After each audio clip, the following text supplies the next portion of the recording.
This is General How To. Today we're going to be talking about a Nespresso machine. This works for basically all types of Nespresso machines. I had this stored. My father gave it to me. It was stored up in the attic for about a year. I took it out of the box, went to go use it, filled up the holding tank with water, put a pod inside, went to go brew coffee, and basically it started pumping very loudly, but no coffee, no water was coming out of the spout. So just like everyone does, we go on YouTube, we Google and YouTube the problem, and I found out that it basically was airlocked, which makes sense. Basically there's a pump in here. The pump is supposed to be pumping water, but if you store it on its side, it's, over time, it gets an air pocket. Anytime a pump has a pocket of air, it stops working.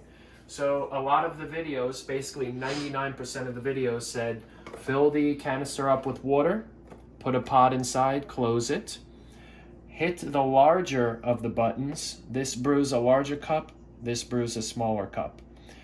As you hit it, you're gonna hear the machine trying to pump, and you basically take this on and off, called priming the pump. However, it didn't work. I took the side of the machine off thinking I could access the pump. I couldn't.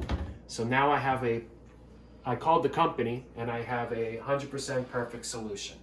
What you're gonna do, don't worry about anything. Fill the canister up with water, put a pod inside, close the lid, put a cup to catch the water. You're gonna hit, again, the larger one. I'm not gonna do it right now.